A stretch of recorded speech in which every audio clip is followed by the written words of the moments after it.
Ministro do STF, Luiz Roberto Barroso, enviou para a Justiça Estadual investigação contra a deputada Flor de Lis. Cabe à terceira vara da comarca de Niterói a continuidade das investigações. TSE afasta a responsabilidade do então candidato Jair Bolsonaro por suposta propaganda antecipada em 2018. O que diz a lei de cotas para vagas em empresas? Pela lei de cotas, toda empresa com mais de 100 empregados deve preencher de 2% a 5% dos cargos. E ainda a falta de segurança dos passageiros no transporte público. Eles entraram dentro do ônibus e até esfaquearam o motorista.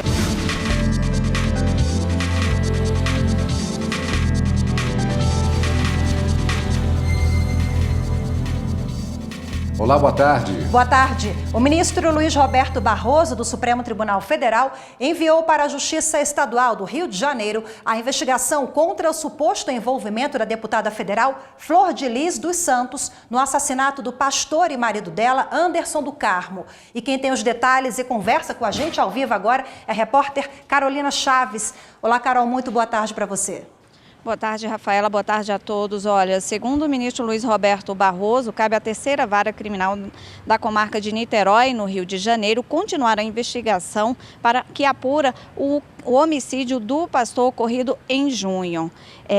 A cópia do inquérito chegou ao Supremo Tribunal Federal para analisar de quem a competência para julgar o caso, porque envolve a deputada federal Flor de Lis. Barroso decidiu, conforme entendimento do Supremo Tribunal Federal, que o foro privilegiado aplica apenas nos crimes cometidos durante o exercício do cargo e relacionados à função. Para ele, nesse caso, não há evidências, pelo menos por enquanto, de que o crime tenha relação com o exercício do cargo da parlamentar. Voltamos ao estúdio. Carolina Chaves, ao vivo no Jornal da Justiça, primeira edição. E o juiz substituto Ricardo Leite, da 10ª Vara Federal no Distrito Federal, determinou a prisão preventiva dos 4 suspeitos de hackear telefones celulares de autoridades dos 3 poderes da República. Os 4 estavam detidos desde o dia 23 de julho. No entanto, a prisão era temporária, ou seja, eles só poderiam ficar na cadeia por 5 dias. O juiz ainda chegou a prorrogar a prisão por mais 5 dias. E com a decisão desta quinta-feira, os suspeitos vão continuar presos por tempo indeterminado. E na primeira sessão de julgamentos deste semestre, os ministros do STF decidiram que as demarcações de terras indígenas devem permanecer sob responsabilidade da FUNAI, a Fundação Nacional do Índio. Rafaela, o governo federal tentou por 2 vezes transferir esse papel para o Ministério da Agricultura. A decisão foi unânime. Assim que assumiu o governo, o presidente Jair Bolsonaro editou medida provisória e transferiu para o Ministério da Agricultura a responsabilidade de demarcar terras indígenas. A MP foi alterada no Congresso. Os parlamentares devolveram para a FUNAI essa atribuição. Em junho, outra medida provisória. O governo voltou a demarcação para a pasta da Agricultura. 4 partidos questionaram a decisão no STF. Nessa quinta-feira, o relator, ministro Luiz Roberto Barroso, manteve com a FUNAI essa função. Se nós pudéssemos admitir que, diante da rejeição do Congresso, se pudesse editar uma nova medida provisória, que, uma vez rejeitada, pudesse ser a matéria objeto de nova medida provisória, nós entraríamos numa sucessão de atos normativos sem fim e, a meu ver, com violação da separação de poderes, porque a última palavra em relação ao que deve ser lei no país é dada pelo Congresso Nacional. Os demais ministros também consideraram que a Constituição não permite a edição de 2 MPs durante o mesmo ano e com o mesmo tema, ou que tenha perdido eficácia por causa do prazo de 120 dias que o Congresso tem para votar se a MP vira ou não lei. Quando as instituições do Estado, ainda que por atos do senhor presidente da República, transgridem o postulado da separação de poderes e, com esse comportamento ilícito, revestido de ilegitimidade constitucional, culminam por desrespeitar a Constituição e por lesar de maneira inaceitável as liberdades civis, as franquias democráticas. Quando fui estudar esse caso, fiquei procurando o que tinha aqui que poderia ter me escapado, porque para mim era uma agressiva inconstitucionalidade, porque o texto é tão claro, as datas não permitem interpretação. E por que se tinha chegado a isso? Fiquei imaginando que tinha alguma coisa que poderia ter sido escapado. Tão agressiva me pareceu a confrontação com o texto constitucional. Ainda durante a primeira sessão do segundo semestre, os ministros, por maioria, mantiveram a decisão de que não é automática a obrigação da União arcar com encargos trabalhistas de empresas terceirizadas inadimplentes. O caso foi julgado em embargos de declaração, um tipo de processo que busca esclarecer algum ponto de uma decisão. E deve voltar ao plenário a discussão envolvendo estabilidade de funcionário da Fundação Padre Anchieta. Até o momento, 9 ministros já votaram e o plenário decidiu esperar os votos dos ministros Alexandre de Moraes e Marco Aurélio para concluir o caso. E você confere a primeira sessão plenária do Supremo Tribunal Federal em seus destaques no programa Plenárias neste sábado e com reprises até a próxima semana.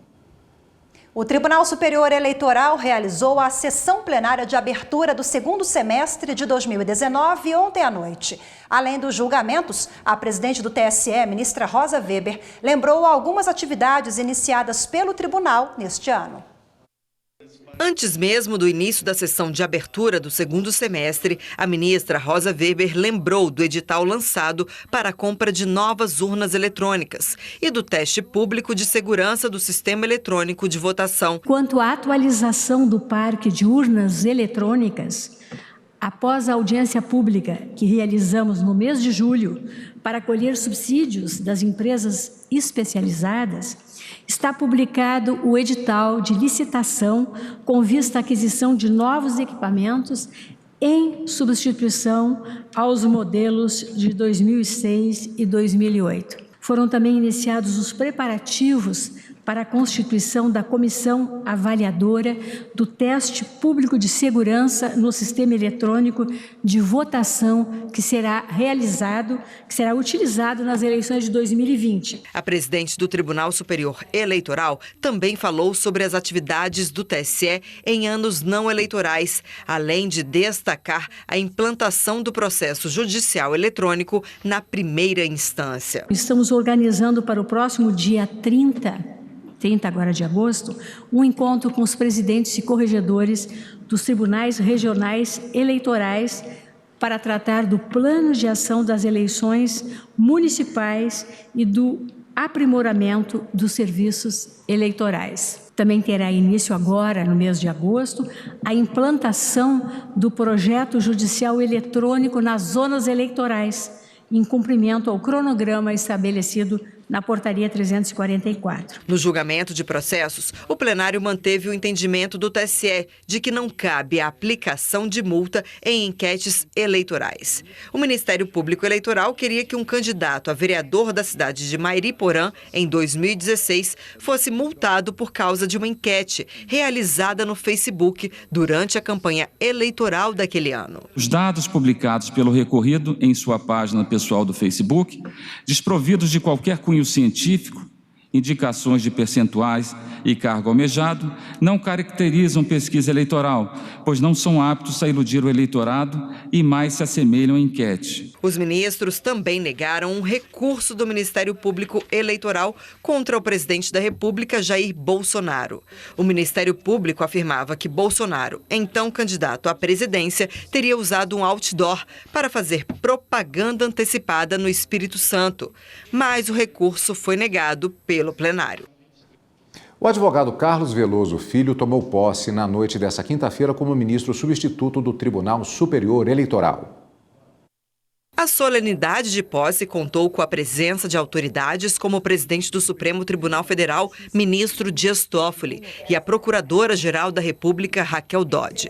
Carlos Veloso Filho leu o compromisso regimental na tribuna do plenário e depois foi empossado pela presidente do Tribunal Superior Eleitoral, ministra Rosa Weber. Declaro empossado no cargo de ministro do Tribunal Superior Eleitoral, substituto, Sua Excelência, o senhor ministro Carlos Mário Veloso Filho. A capacidade e o preparo de Carlos Veloso Filho foram ressaltados por autoridades que prestigiaram a cerimônia, como o pai dele, o ministro Carlos Veloso, ex-presidente do TSE e do STF. É realmente um momento de felicidade, né, para o pai, quando vê o filho, por seus méritos, com 33 anos de advocacia, não é? Atuante, profícua. Ele foi vice-presidente da OAB local, conselheiro federal, enfim. Depois de 33 anos, numa labuta pelo direito, ser guindado a esta posição. Após receber os cumprimentos no Salão Nobre do TSE, o novo ministro falou sobre a importância de poder servir à Justiça Eleitoral. A Justiça Eleitoral é a justiça mais eficiente, mais efetiva, mais rápida.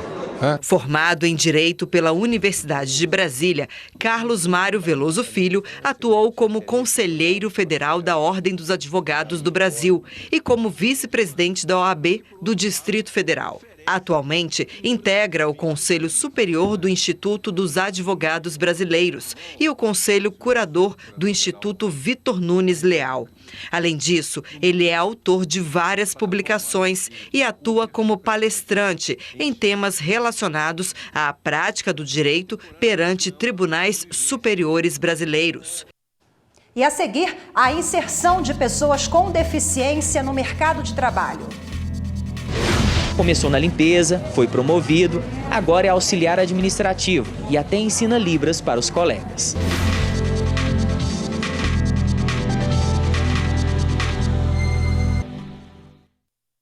Tribunal Regional Federal da Primeira Região, com sede em Brasília, garante direito de posse a um candidato de concurso. Ele foi excluído da seleção por apresentar exame de saúde incompleto.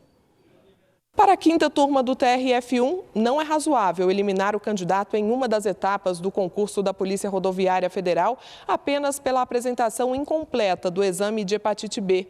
O colegiado destacou que a falha foi do laboratório e não do aspirante ao cargo. Os magistrados ressaltaram que, ao entrar com recurso administrativo, o candidato juntou o exame que faltava, comprovando ter condições de saúde adequadas para assumir a função. Pela lei de cotas, toda empresa com mais de 100 funcionários deve ter de 2% a 5% dos cargos ocupados por pessoas portadoras de deficiência. Em Goiânia, um shopping é exemplo de cumprimento e adequação da lei. Confira agora na reportagem de Gustavo Toledo. A deficiência na audição e na fala não impede Eudes de cumprir as tarefas no escritório. Ele separa documentos, tira cópia, comunica com os amigos e se sente respeitado no ambiente de trabalho. Mas nem sempre foi assim.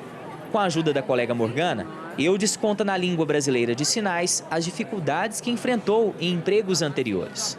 Porque as pessoas aproveitavam, passavam muito um trabalho pesado, uma carga horária mais pesada. Como eles não conseguiam se comunicar, achavam assim, não, ele não vai contar para ninguém, não vai comentar. Aqui nessa empresa onde Eudes trabalha hoje, a história é diferente. Começou na limpeza, foi promovido, agora é auxiliar administrativo e até ensina Libras para os colegas. Há 6 anos eu aprendi com Eudes a se comunicar com eles, a viver um pouco desse mundo com eles. E assim, é de suma importância para a gente e para eles. A felicidade que eles têm de ver a gente comunicando com ele, essa troca gera uma alegria imensa para nós. Magna também é deficiente auditiva, mas isso é só um pequeno detalhe perto da dedicação que tem ao trabalho. Boa funcionária, ela já soma 12 anos de empresa. Ela já ficou bem surpresa, porque o Flamboyant tinha esse interesse de contratar o surdo, inserir o surdo no mercado de trabalho. E cada vez mais foi chegando outros surdos, e aí ela foi podendo se relacionar, comunicar com as pessoas e também os próprios colaboradores ouvintes do Grupo Flamboyant. Este grupo tem se destacado por empregar várias pessoas com deficiência como Eudes e Magna. Hoje são 20 funcionários nessa situação que ocupam diferentes cargos. A integração deles acontece de uma forma muito natural. Faz parte do DNA do shopping, da essência do shopping, o humanismo. Então, tê-los conosco e integrá-los da maneira mais natural possível é o nosso grande objetivo. E todas as áreas onde esses profissionais vão trabalhar, existem líderes, né, capacitados, treinados, que têm a linguagem de sinais fluente e que faz essa integração deles junto à equipe. Pela lei de cotas, toda empresa com mais de 100 empregados deve preencher de 2% a 5% dos cargos com reabilitados da Previdência Social e pessoas com necessidades especiais. Quem não cumpre a regra pode receber multa, que varia de R$ 2.000 a R$ 233 mil. Recentemente, uma empresa de Aparecida de Goiânia foi autuada por não obedecer à norma. Ela alegou que não encontrou um número suficiente de candidatos para cumprir a meta das cotas, mas a Justiça do Trabalho entendeu que a empresa não se empenhou devidamente para observar a lei. Este gerente jurídico explica que se a empresa realmente quer cumprir a lei de cotas, é necessário buscar parcerias com entidades e fazer ampla divulgação. O Flamboyant dispõe de várias parcerias com associações voltadas aos deficientes. Então, essas associações sempre estão em contato com os departamentos justamente para fazer essa integração. As mídias sociais hoje têm um poder muito grande de atração e de visualização das pessoas, então divulguem todas as mídias sociais, façam parcerias, entendeu?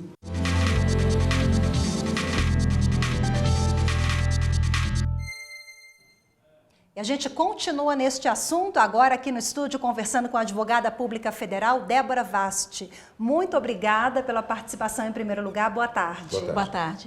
Bom, eu queria começar esclarecendo, doutora Débora, a respeito da nomenclatura adequada, porque parece que nós já tivemos o portador de deficiência, hoje não usamos mais portador, me parece. Qual é o correto? O correto é pessoa com deficiência. É uma nomenclatura utilizada pela ONU. Por quê? Porque essa pessoa, ela tem um nome, ela tem um sobrenome, tem que ser mantida a dignidade. Nós temos que afastar qualquer tipo de preconceito, qualquer tipo de desigualdade. Então, é pessoa com deficiência, é a nomenclatura correta e a legislação atualmente está nesse sentido, pessoa com deficiência. Doutora, nós vimos na reportagem agora especificamente a questão das cotas nas empresas, que é o nosso assunto principal, mas eu gostaria antes de perguntar a respeito de cotas que existem em situações diferentes também, como por exemplo no serviço público. Sim, no serviço público nós temos uma cota de 20% para pessoas com deficiência e inclusive nos concursos públicos também. Elas concorrem a vagas específicas para pessoas com deficiência. Doutora Débora, as cotas são suficientes para garantir a inserção dessas pessoas no mercado de trabalho ou precisamos associar as cotas também com políticas públicas e outras ações? A cota, ela é um passo inicial, é um primeiro passo. É uma forma de inserção, é uma forma de reconhecimento da capacidade de trabalho dessas pessoas. Elas têm aptidões próprias, elas costumam ser bons funcionários, as empresas que os contratam não têm assim reclamação, elas são superiores à média dos funcionários contratados. Doutora, é importante, além da admissão, justamente o acompanhamento do trabalho propriamente dito, porque como a própria doutora falou, elas muitas vezes têm até mais foco em determinadas atividades do que em um outro funcionário. Isso é muito comum de acontecer. Esse direcionamento, essa orientação, ela é importante também como uma política interna de continuidade para a eficiência dessas pessoas? Sim, com certeza. A empresa ela tem que prover condições, acessibilidade, fazer um trabalho com os outros funcionários também, porque é um trabalho sobretudo de conscientização, de que ela está ali, ela tem direito a um salário igual por trabalho igual, ou seja, ela é um colega de todos como qualquer pessoa. Agora, as empresas com mais de 100 funcionários que devem preencher de 2% a 5%, né? A empresa que não se adequar a essa norma, quais são as sanções? Existe uma fiscalização para ver se isso está sendo feito de forma correta? A fiscalização é feita pela Secretaria do Trabalho e existe sim multas que são aplicadas às empresas que descumprem. A regra é que qualquer pessoa que tiver ciência de violação de lei, nesse sentido de pessoa com deficiência, ela pode reportar à autoridade competente. E a multa vai de R$ 2.411 até R$ 251 mil em uma fração. As multas costumam ser aplicadas de acordo com a gravidade da infração no caso concreto. Existe algum tipo de isenção fiscal, por exemplo, para essas empresas que se adequarem a essa regra, independentemente de ter 100 funcionários ou não? A empresa que quiser aderir, o Estado dá alguma contrapartida como incentivo? Existem benefícios, né, estabelecidos em lei, mas assim, o mais importante que eu entendo que deve ser passado é que essas pessoas também têm direito a isenções fiscais. Elas têm direito na compra de carro, a isenção de IPI, do ICMS, quando for o caso, e isso pode reduzir o valor do veículo até 15%, de 15% a 30%. Situação hipotética, a pessoa ainda nessa questão da continuidade de adoção de uma política interna por parte das empresas para adequação do trabalho das pessoas com deficiência. Banheiro, por exemplo, longe, conheço um caso de uma pessoa que foi admitida como cadeirante, o banheiro ficava no último andar, no último corredor que ela poderia ter acesso. Em uma ocasião, pelo menos, ela acabou se urinando porque não conseguiu chegar, o acesso era difícil. O que é que a pessoa pode fazer nesse caso? Primeiro, conversa com a empresa, é um caso de denúncia, o que acontece em situações assim? Primeiramente, a empresa ela tem que se preparar internamente, ela tem obrigação de dar condições de acessibilidade, ela tem que preparar acesso, rampa, o banheiro especial também, né, com todas de forma a prover segurança para a pessoa com deficiência. Então, isso aí é da mesma forma que o EPI, que é o equipamento individual de segurança, a empresa tem obrigação, sim, de providenciar toda essa acessibilidade e segurança da pessoa com deficiência no trabalho. Ok, doutora Débora Vasti, muito obrigada pela participação, advogada pública federal, boa tarde. Obrigada, boa tarde. Boa tarde. E a seguir, de quem é a responsabilidade quando passageiros são assaltados em ônibus? Assalto à mão armada, onde eles anunciam assalto e colocam terror, né, nos passageiros.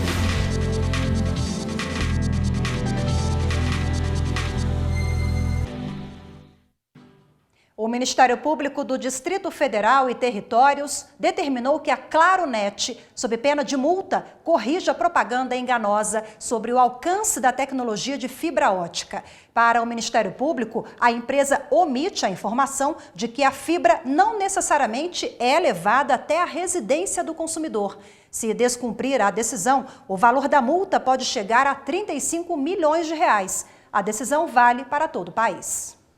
Os transportes públicos quase sempre são a melhor opção para o trânsito intenso nas grandes cidades.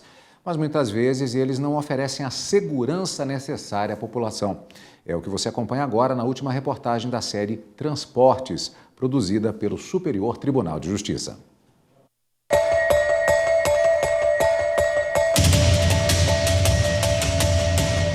Entrou dois caras como se fossem passageiros.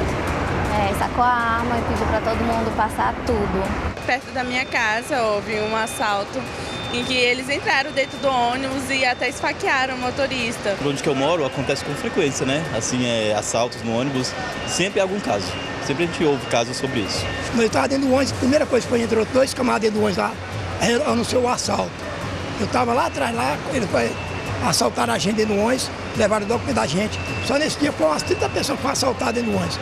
Assalto à mão armada, onde eles anunciam assalto e colocam terror, né, nos passageiros, falando que se não devolver os pertences, se não dar os pertences, eles vão acabar tirando, vão acabar agredindo. Enfim, eles colocam um terror danado nas vítimas psicologicamente para a gente acabar entregar os nossos pertences. E a insegurança é um problema que amedronta quem precisa utilizar o transporte público nas grandes cidades. Uma pesquisa do Instituto de Segurança Pública do Rio de Janeiro revelou que no primeiro semestre deste ano foram registrados 8.861 assaltos em transportes coletivos no estado, o que representa uma média de um roubo a cada meia hora. E quando isso acontece, de quem é a responsabilidade? Quem deve garantir a segurança dos passageiros? Nos casos em que acontece algum tipo de acidente, ferimento, avaria por parte ali do serviço que está sendo prestado, a gente tem que observar duas condições. Se uma empresa privada está prestando um serviço de uma concessão que foi dada para o Estado, é responsabilidade exclusiva dela reparar os danos causados. Do outro lado, se esse serviço é prestado pelo próprio Estado, por uma empresa do Estado, o cidadão vai buscar contra o Estado essa reparação devida. E isso vale para assaltos e também acidentes durante o percurso do passageiro. O Superior Tribunal de Justiça já assegurou indenização de R$400 mil para uma vítima atropelada por um trem. Os ministros da 5ª turma rejeitaram a alegação da defesa de que a culpa do acidente seria da vítima, porque ele estava caminhando pelos trilhos. Para o colegiado, a empresa não cumpriu os deveres mínimos de segurança e, assim, foi condenada ao pagamento da indenização, além de pensão mensal de um salário mínimo e reparação pelo valor gasto com equipamentos médicos para a vítima. E as pessoas de baixa renda que não têm condições de contratar um advogado e precisam buscar a justiça podem contar com a Defensoria Pública. As pessoas, quando elas têm algum problema com relação à falha de prestação do serviço de transporte, elas buscam as unidades da Defensoria Pública a fim de tentar um ressarcimento com relação àquele dano ocasionado, e isso gera um processo individual. Agora, quando as pessoas começam a buscar uma solução ou indicar problemas que podem envolver questões coletivas, nós temos um núcleo para essa demanda, que é o núcleo de direitos humanos. Ali, nesse núcleo, a gente também cuida da questão de mobilidade urbana. Então, a gente pode cuidar dessa questão de uma forma mais difusa e coletiva. Um apoio importante para os cidadãos que, às vezes, sequer sabem onde procurar ajuda.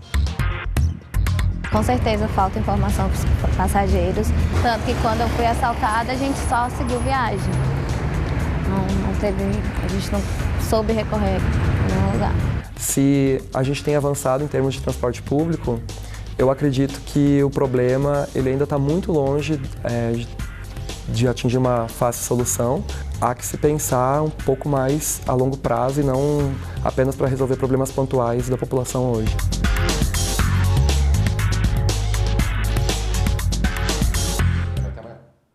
E a gente fica por aqui. Obrigada pela sua companhia. Boa tarde. Excelente fim de semana. Fique agora com o programa Refrão. Uma boa tarde para você. Tchau.